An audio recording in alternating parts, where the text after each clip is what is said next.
Hello friends, welcome to my YouTube channel. বন্ধুরা, আজকে আমরা এই ভিডিওতে জানবো জবা সিরিয়ালের নায়িকা পল্লবী শর্মার জীবনের কঠিন লড়াইয়ের কিছু গল্প। শৈশবে মাকে হারানো, মাধ্যমিক দিয়ে ফিরে এসে বাবার সৎকার, পল্লবীর জীবনের কঠিন লড়াই যেন সিনেমার কাহিনীকেও হার মানিয়ে দেয়।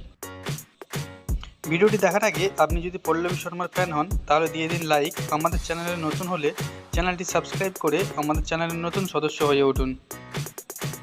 প্রথমে কে আপন কে পর, তারপর জবা, আর এখন নিম ফুলের মধুর পর্ণা। দুটি চরিত্রই বলতে গেলে দর্শকের মুখোমুখি ঘোরাফেরা করে। আর এই দুই চরিত্রকে যিনি টেলিভিশনের পর্দায় জীবন্ত করে তুলেছেন তিনি হলেন পল্লবী শর্মা।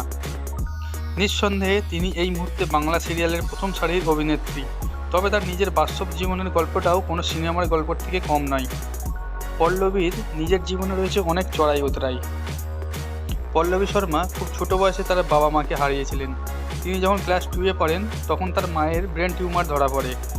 সেই থেকেই বাবা এবং তার দাদাকে তিনি দেখেছেন তার মাকে নিয়ে বাড়ি আর ব্যাঙ্গালোরে ছোটাছুটি করতে। ছোট থেকে পল্লবীকে মানুষ করেছিলেন তার পিসি। তার মা জীবনের লড়াইয়ে হেরে মারা গিয়েছিলেন। তখন পল্লবী খুবই ছোট। পল্লবীর পিসি অভিনয় জগতের সঙ্গে যুক্ত ছিলেন, তাই তিনি ভাইজিকে প্রথম সেটে নিয়ে আসেন। এক পরিচালকের সঙ্গে আলাপ করিয়ে দেন। ছোট্ট একটি চরিত্রে 1 মাস অভিনয় করেন পল্লবী। ঠিক এই মুহূর্তে তার ছিল আইসিএসসি পরীক্ষা।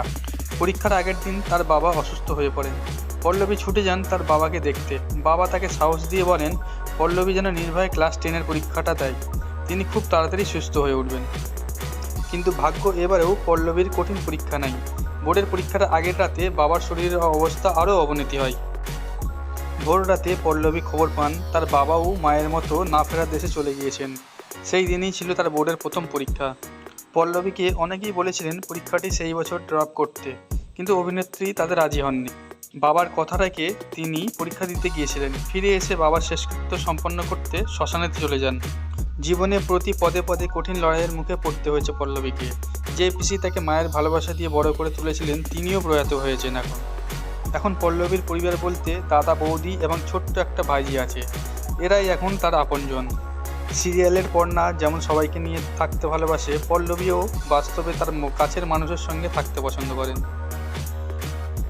বন্ধুরা, এই ছিল পল্লবীর জীবনের লড়াই নিয়ে একটি ছোট্ট ভিডিওটি ভালো লেগে থাকলে চ্যানেলটি সাবস্ক্রাইব করে চ্যানেলের নতুন সদস্য হয়ে উঠুন।